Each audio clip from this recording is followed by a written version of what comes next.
So the period 1820 to 1900, it only takes 87 years to double GDP. And then 1900 to 1950, only 60 years. And by the time you get to the year 2000, we're doubling global GDP every 20 to 30 years.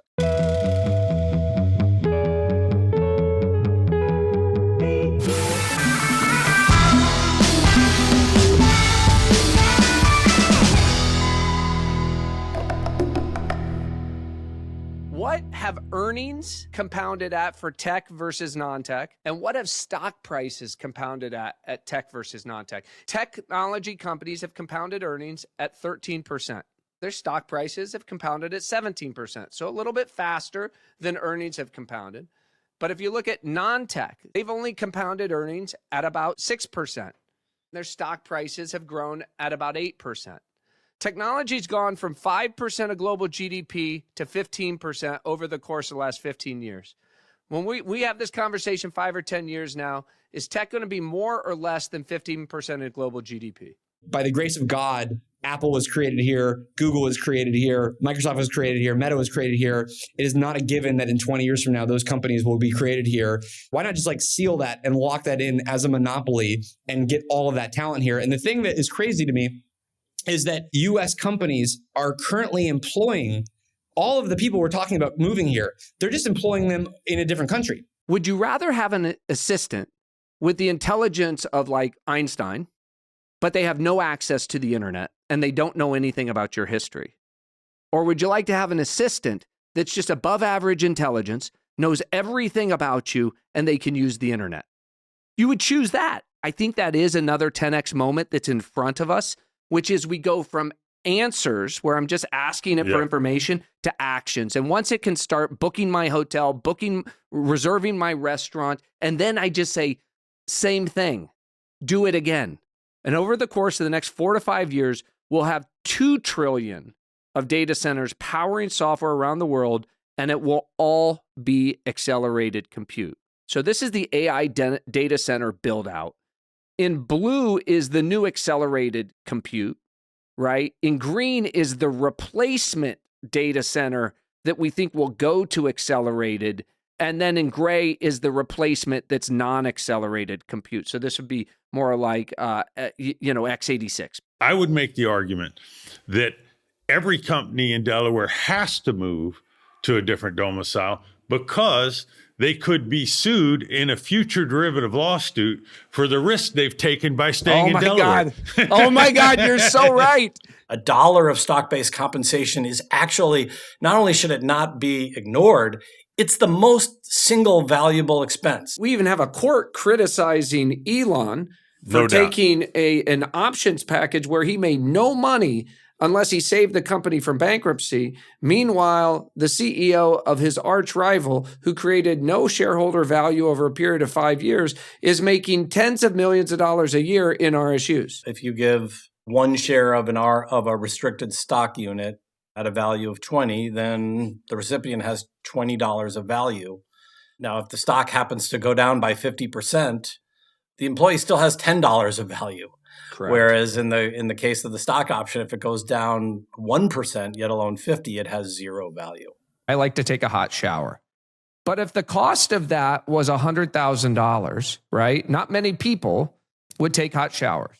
But he's saying that if you drive down the price of the cost of compute, then the reflexivity is people will consume a lot more of it. Now, this is also known as the Jevons paradox, right? As price goes down, we demand more of it. The aggregate amount of consumed, of the compute consumed actually goes up, right? And that's really, just a fancy way of talking about the elasticity of demand.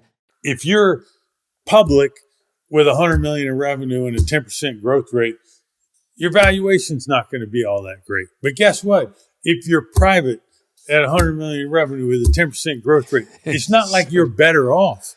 Like you're just fooling yourself. Elon is building a much, much bigger cluster to train a much, much bigger model, as is OpenAI, as is Zuckerberg. I mean, what Sam just said, the bigger models aren't the best. Well, I mean, he may be doing the same game that everybody else is doing, Bill, and trying to throw everybody off the scent. Dario and Sam talking these high-level platitudes about how this stuff's going to cure cancer and we're all going to not have to work anymore. And Zuck was down in the weeds, in the meat. He's in the arena. Yeah, being super transparent. And I was just like, holy shit, maybe this guy's in charge now. Right. Hey, man, great to see you. That was fun to take some of your money in Vegas this past weekend. I can't believe you're bringing that up. This is classic, freshman economics. If someone's better at doing something than us, we should let them do it. We should buy it from them, and we should send them what we're good at. It's interesting. We end up talking about AI every week, but I don't know what there is else to talk about because that's all anyone's talking about. And so we're gearing up for a battle royale. That's what it feels like. The forecast we have in here is simply the consensus Morgan Stanley and Goldman Sachs forecast for the balance of the year, which has been pretty accurate. The backdrop around inflation continues to be constructive. We had a couple months in there where I think people got scared. Larry Summers said maybe the next rate move is up. Why does that matter so much, Bill? Just listen to the Berkshire Hathaway annual meeting. Warren Buffett says, listen, I'm collecting my interest payments every week. If I can earn 5.4% taking no risk, why would I take risks? So, I still am in the camp that, we're on a glide path. It's going to take a little bit longer. But I do suspect that rates are going to come down. Jay Powell said yesterday we're on hold for a couple more months. I think you're going to get a rate cut before the election. But I don't think the market actually needs a rate cut, Bill. What they need to know is that inflation is coming down and the Fed can give us a rate cut if they want to. It's very difficult to stay fit and efficient when you have a buffet of all options sitting in front of you and you can fund all of them. Scarcity breeds necessity. Scarcity breeds innovation. Elon set out a vision for rockets that could land themselves and auto fleets that would be replaced by electric cars. At the time he said these things, they sounded totally outlandish. You have to will the future. You have to manifest the future. You have to describe the future. You have to motivate your employees. And importantly, you have to motivate sources of capital. People talk about the military-industrial complex. We may have created a healthcare industrial complex that really can't stop maximizing profitability and not focus necessarily on the lowest cost, best, most preventative process. What do you do for yourself, your friends, and your family? Just tell me your standard of care for yourself, your friends, and your family. And 100% of them follow the same protocol, which is a calcium CT scan no later than 40. 5 times as many women die of a heart attack each year in this country as die of breast cancer. Very, very few women do a calcium CT scan, which I might argue, or I've heard argued, is the mammogram for the heart. And instead of a $250 marginal cost to implement a rural broadband, we're going to get fucking bulldozers out and drop fiber lines to a ranch in the middle of nowhere. Right. It's stupid. Right. That shot fired at Trump was 1 inch different. If Trump had been assassinated, can you imagine what would happen to the U.S. markets? Yeah. Right. So when markets are at all-time highs and you're just hanging out and there's not a lot of upside return and you got these other things you're concerned about, you got to take down those units of risk because there are always things like this that can happen. Take Diablo Canyon. They built 2 nuclear reactors here. This site was provisioned for 6. Yeah. I could imagine if you had 4 more reactors sitting here, you could have 1 reactor for Meta, 1 for Amazon, 1 for Microsoft, 1 for NVIDIA. You could have the data center sitting right next to them. I think this anti-Chinese mentality is a little nuts because if you look at low-cost EVs, if you look at their subway stations, if you look at they're leading us in many areas, and we have this holier-than-thou attitude that America is the best and that we're the leader. And we're being passed. We would all be better off if nuclear energy were cheaper for everyone on the planet. I'm no longer going to program computers with C++. I'm going to program AIs with prompting. Isn't that right? Now, this is no different than me talking to my, this morning I wrote a bunch of emails before I came here. I was prompting my teams. Of course. Right? Yeah. And I would describe the context. I would describe the fundamental constraints that I know of, and I would describe the mission for them. I would leave it sufficiently, I would be sufficiently directional so that they understand what I need, and I want to be clear about what the outcome should be, as clear as I can be. But I leave enough ambiguous space, on, a creativity space, so they can surprise me. Isn't that right? Absolutely. It's no different than how I prompt an AI today. Yeah. It's exactly how I prompt an AI. Companies are only limited by the size of the fish pond. Yes. A goldfish can only be so big. What is our fish pond? What is our pond? And that requires a little imagination. And this is the reason why market makers think about that future, that creating that new fish pond. It's hard to figure this out looking backwards and try to take share. The need to invent a new market to go serve it later is something that's very comfortable for us. Exactly. Yeah. Exactly. I've said before, the data center is now the unit of computing. To me, when I think about a computer, I'm not thinking about that chip. Right. I'm thinking about this thing. That's my mental model, and all the software and all the orchestration, all the machinery that's inside. That's my computer. Right. And we're trying to build a new one every year. Yeah. That's insane. Insane. Nobody has ever done that before. You may also be running up against even for the Mag 7, the size of Capo X deployment, where their CFOs start to talk at higher levels. You can have 1,000 agents working together. You can have one that's making sure that the credit card charge is not too big. You can have another one to make sure that the address is right. You can have another one checking against your calendar. And so all of that's free. So I'm on the under, and Brad, I'll even go under 1 year. So Wow. Yeah. Wow. So, yeah. Wow. So we got a little side action, you and I, Sonny. 10, 15 years ago, the funds were smaller. And as a GP, as an investor, you'll make money on that guaranteed portion, but not necessarily, right, as I called it, get rich money. Bill, what were you making when you started per year when you started in the business?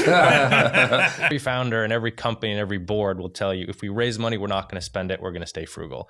That never happens. You might ask a founder, what are the 3 things that matter most this year that are critical for your success? If you only focused on those 3 things, you might maximize your chance of success. When you have lots of money, you're going to do 6 things at once, which means you are diluting the 3 things that matter. I think we're all actors stuck in the game. Right. You know, I'm not sure you can escape it. A couple observations. Is that the positive take on it? No, I know he wanted one. I apologize.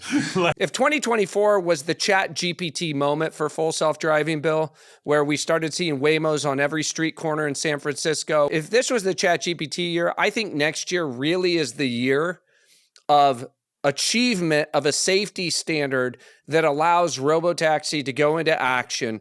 The Department of Government Efficiency, the unofficial government department, which is run by Vivek and Elon, and is overseeing trying to reform government spending, government regulations, frankly, reducing the size of the federal government with the overall objective of getting control of our national deficit and our national debt, which we all agree is pretty egregious. And, if you look at the federal revenues, just over $5 trillion expected this year, government spending $7 trillion. So we basically have a $2 trillion deficit. That spending's up dramatically, by the way, from the $4.5 trillion that we spent in 2019. So in COVID, we just lost our mind and we've never regained our mind. If you just grow revenues from here at 3 to 4% over the course of the next 4 years, Bill, and you cut costs in the first year by 5%, second year by 5%, third year by 2%. So all that does is get you back to trend line from 2019, as though we increased spending 3% a year from 2019. The budget balances.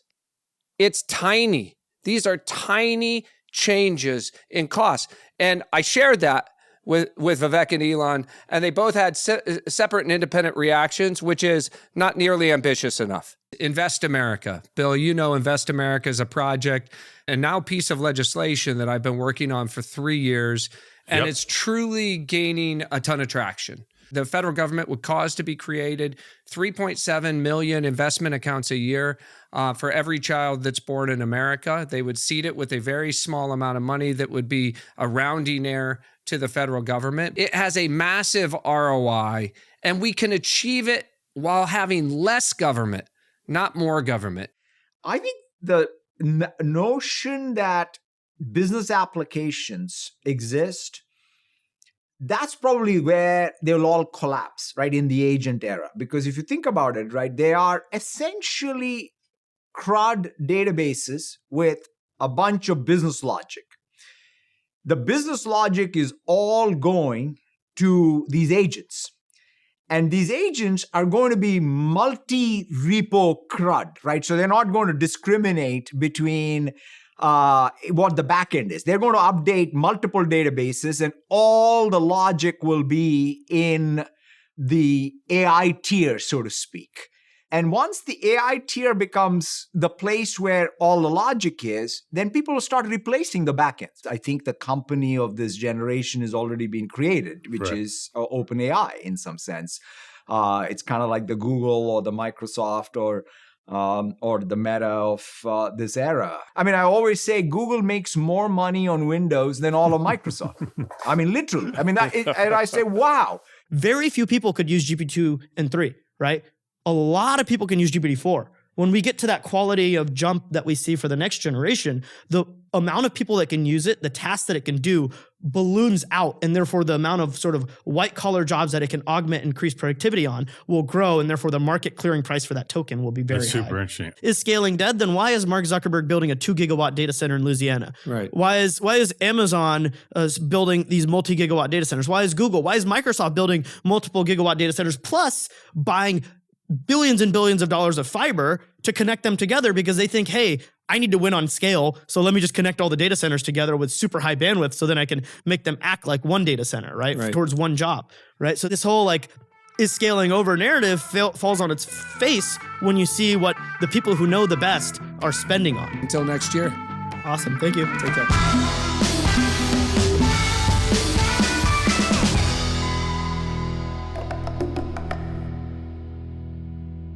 As a reminder to everybody, just our opinions, not investment advice.